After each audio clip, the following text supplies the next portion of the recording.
अगर आप ये वीडियो अभी बंद करने की सोच रहे हैं तो रुक जाइए, क्योंकि ये सिर्फ एक वीडियो नहीं बल्कि एक ऐसा सफ़र है जो आपको बताएगा कि कैसे भारत ने अपने आत्मसम्मान, आत्मनिर्भरता और आत्मबल की एक नई कहानी गढ़ी है।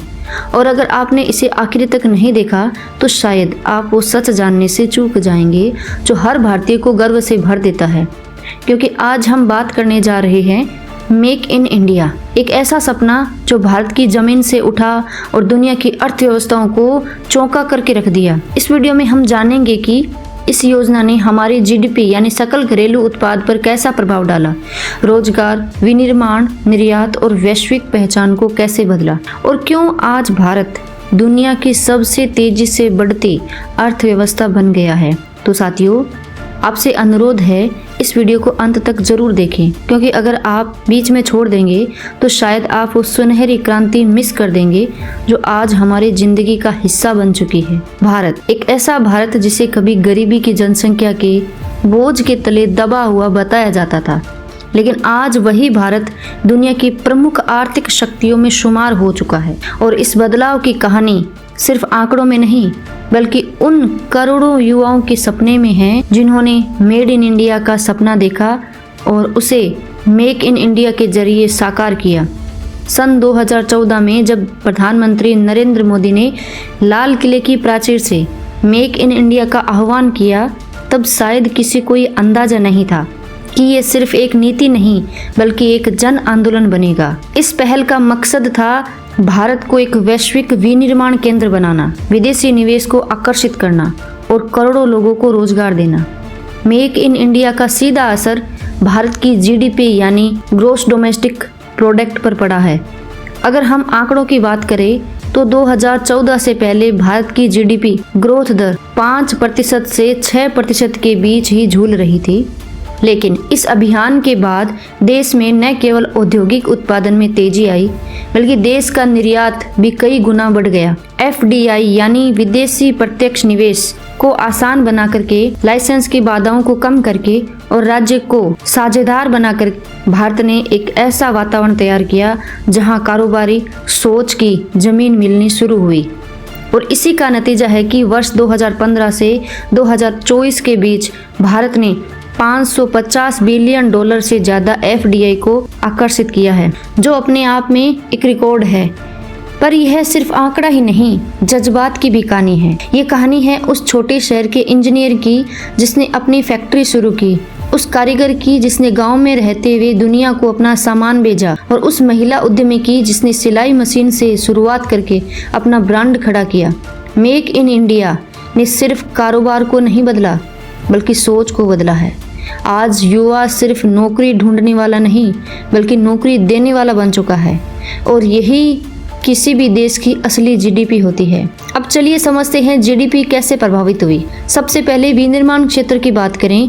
मेक इन इंडिया की सबसे बड़ी ताकत यही रही है कि इसे मैन्युफैक्चरिंग सेक्टर को केंद्र में रखा। 2014 में भारत का मैन्युफैक्चरिंग जीडीपी में हिस्सा लगभग 16% था, जिसे इस योजना के तहत बढ़ा करके 25% तक पहुंचाने का लक्ष्य रखा गया, जिसके लिए 25 प्राथमिक केंद्रों की पहचान की गई, जैसे रक्षा उत्पादन, ऑटोमोबाइल्स, बायोटेक्नोलॉजी, रेलवे, इलेक्ट्रॉनिक्स और खाद्य प्रसंस्करण।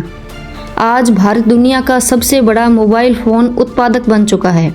साल 2014 में जहां भारत में सिर्फ 2 मोबाइल बनाने वाली फैक्ट्रीज थी, वहीं आज उनकी संख्या 270 हो चुकी है। सोचिए यह कितना बड़ा बदलाव है, और यही जीडीपी का असली इंजन बनता है। अब बात करते हैं रोजगार की। एक आंकड़ा बताता है कि भारत में लगभग 1 करोड़ युवा काम की तलाश में निकलते हैं। मेक इन इंडिया ने इस चुनौती को अवसर में बदला। छोटे और मंझोले उद्योगों को डिजिटल इंडिया और स्टार्टअप इंडिया जैसे अभियानों के जरिए जोड़कर एक नया इकोसिस्टम तैयार किया गया, जिससे नए व्यापारियों ने जन्म लिया और रोजगार की संभावनाएं बढ़ी। रक्षा, एयर स्पेस और इलेक्ट्रॉनिक्स जैसे क्षेत्रों में जो निवेश हुआ, उससे हजारों नई नौकरियां पैदा की, और इससे न केवल गरीबी में गिरावट आई बल्कि उपभोक्ता मांग में भी वृद्धि की गई, जो जीडीपी ग्रोथ का दूसरा बड़ा इंजन होता है। तीसरा पहलू होता है निर्यात। आत्मनिर्भर भारत अभियान के तहत जुड़कर मेक इन इंडिया ने भारत को low class high quality manufacturing destination के रूप में स्थापित किया। भारत के टेक्सटाइल, फार्मा, ऑटो पार्ट्स और मशीनरी उत्पाद आज अफ्रीका से लेकर के यूरोप और अमेरिका तक अपनी पहचान बना चुके हैं। 2022-23 में भारत का कुल निर्यात लगभग 770 बिलियन डॉलर के पार पहुंच गया, जिसमें से लगभग 450 बिलियन डॉलर सिर्फ वस्तुओं का था। इसका सीधा अर्थ ये है कि देश के उत्पादन में वृद्धि हुई और जीडीपी में मजबूती आई। अब एक सवाल ये भी उठता है कि क्या मेक इन इंडिया हर जगह सफल रहा? जवाब है, प्रगति के रास्ते पर चुनौतियां भी होती है, यानी कठिनाइयां भी आती है। वैश्विक आपूर्ति श्रृंखला में बाधाएं, यानी सामान को इधर से उधर भेजने में बाधा, कोविड-19 जैसी महामारी और कौशल की कमी जैसी समस्याओं ने कभी कभी इन अभियान की गति को धीमा किया। लेकिन भारत ने इन चुनौतियों को आत्मसात करते हुए, इन चुनौतियों को समझते हुए भी नीति परिवर्तनों और PLI स्कीम्स जैसे कदमों से समाधान निकाले। विशेष आर्थिक क्षेत्र यानी says, one nation one tax, GST और डिजिटल लॉजिस्टिक सिस्टम ने पूरे बिजनेस वातावरण को सरल और पारदर्शी बना दिया और यही परिवर्तन दीर्घकालिक GDP वृद्धि की नींव रखते हैं। अब आइए नजर डालते हैं राज्यों के योगदान पर। महाराष्ट्र, गुजरात, तमिलनाडु, उत्तर प्रदेश और कर्नाटक जैसे राज्यों ने अपनी औद्योगिक नीतियों को बुनियादी ढांचे में भारी निवेश किया। इससे निवेशकों को राज्य विशेष में उद्योग स्थापित करने का आत्मविश्वास मिला। चेन्नई आज ऑटोमोबाइल हब बन गया है, गुजरात सौर ऊर्जा और फार्मा का गढ़ बन चुका है और उत्तर प्रदेश अब रक्षा उत्पादन में सबसे बड़ी भूमिका निभा रहा है। इस क्षेत्रीय असंतुलन को सुधारते हुए मेक इन इंडिया ने समग्र विकास को बढ़ावा दिया।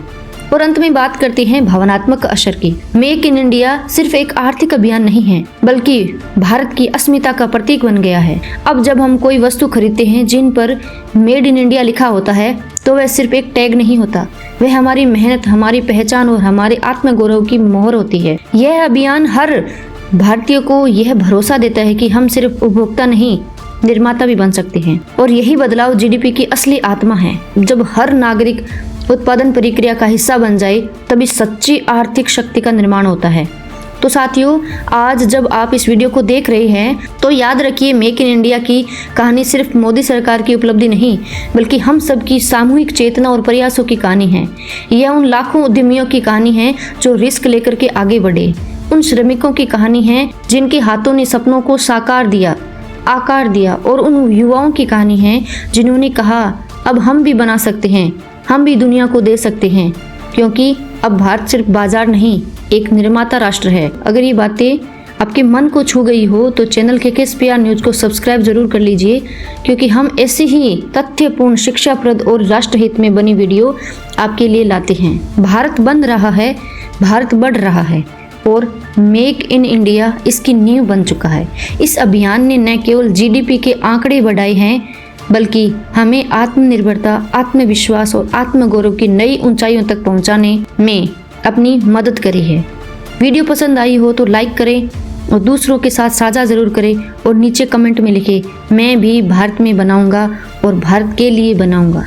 जय हिंद, वंदे मातरम, जय श्री राम।